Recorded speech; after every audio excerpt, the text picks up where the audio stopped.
Milo was a baker and he lived in a village where every emotion had its own recipe. So if someone was feeling sad, they'd whip up a batch of melancholy muffins, or if they were angry, they'd pour their frustration into a nice hot cup of wrath tea. And when it came to love, well, there was nothing better than a slice of affection cake. For Milo, baking was more than just a hobby. It was a way to connect with people and make their day a little bit sweeter.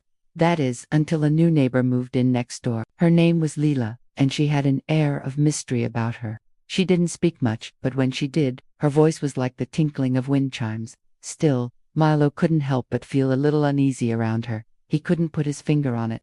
It wasn't that she did anything or said anything upsetting.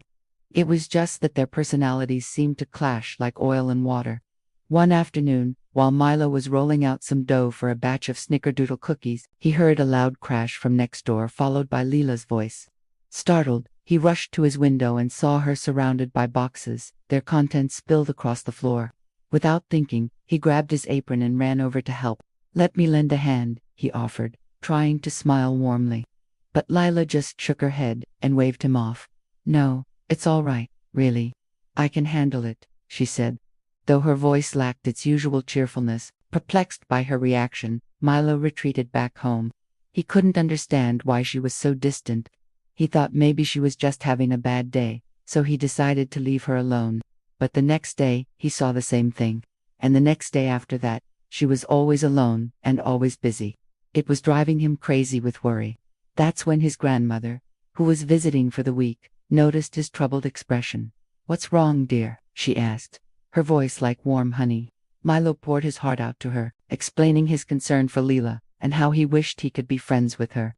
His grandmother listened patiently. Then, when Milo was finished, she placed a comforting hand on his shoulder.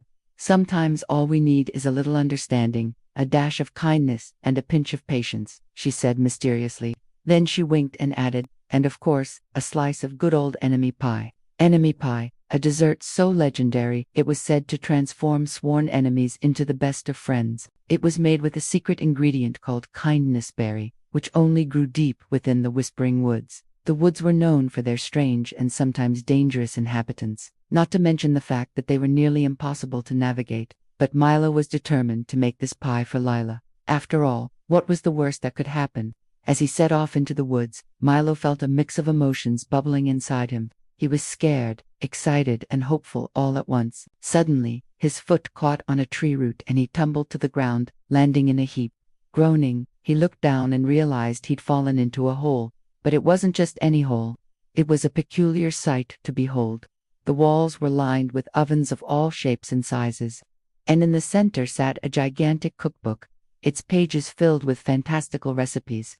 Then something amazing happened. As Milo reached out to touch it, the cookbook sprang open, and the ovens flickered to life one by one. At first, Milo was too stunned to speak. He'd never seen anything like it before. Then a giggle echoed through the room. And when he turned around, he saw a tiny woman dressed in a chef's hat and apron dancing merrily. "Who are you?" Milo asked, his voice filled with wonder. "I am the Sugar Fairy," she replied with a wink.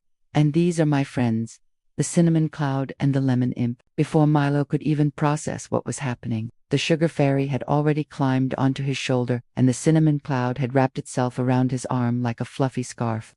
Meanwhile, the Lemon Imp was bouncing up and down on his toes, unable to contain his excitement. They were all incredibly friendly and eager to help Milo with his baking. But there was a problem. For Milo to use their powers, he needed to add ingredients to the ovens. And the only thing he had in mind was the kindness berry, which grew deep within the whispering woods. Not to mention, navigating those woods was no easy feat. Despite the magical helpers at his side, the odds seemed stacked against him. Determined to make the pie for Leela, Milo took a deep breath and stepped outside. The woods were dark and eerie, and the trees seemed to whisper secrets in the wind.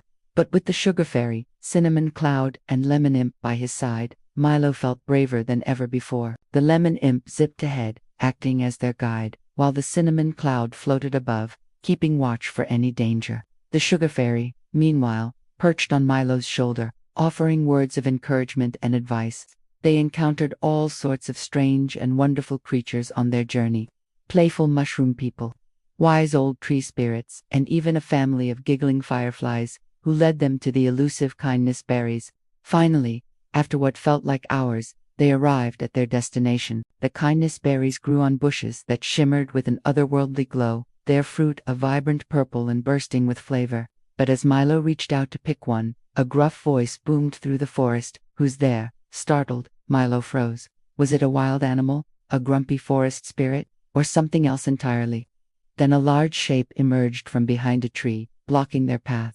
It was a creature unlike anything Milo had ever seen before, part bear, part badger, and all grumpiness. "These berries are no pickings for the likes of you," the creature growled. "Only those who are pure of heart and kind of spirit may pluck the kindness berries from our bushes." Dejected, Milo looked down at his feet. Had they come all this way for nothing? Just when he was about to give up, the cinnamon cloud floated forward, its voice soft yet determined. "We have traveled far, and we mean you no harm. We only wish to use the kindness berries to help a friend in need." The creature seemed taken aback by their honesty and sincerity. After a moment of silence, it finally spoke. "Very well, you may pick the berries, but do not think it will be easy. If your hearts are not pure, the berries will turn to ash in your hands." With renewed determination, Milo and his companions set to work picking the berries. Each one was a challenge, but their desire to help Lila kept them going. Finally, when their baskets were full, they thanked the creature and made their way back home. As they approached the cottage, Milo's heart began to race. He couldn't wait to make the pie and see Lila's reaction, but then he hesitated. As he looked at the basket of berries, he realized he didn't actually know what was wrong with her. Maybe making the pie was a mistake. Just then, the lemon imp flew ahead and knocked on the door. Before Milo could stop him, it opened and there stood Lila, looking as beautiful as ever. But her eyes held a sadness that broke Milo's heart. In that moment, he knew he had to do everything he could to help her. The moment Lila saw the pie, her eyes lit up with surprise and delight. "Oh, Milo, thank you so much," she whispered, taking a bite. As the flavors danced on her tongue, a smile slowly spread across her face. "This is amazing," she breathed. And as they shared the pie, they talked for hours, laughing and playing games.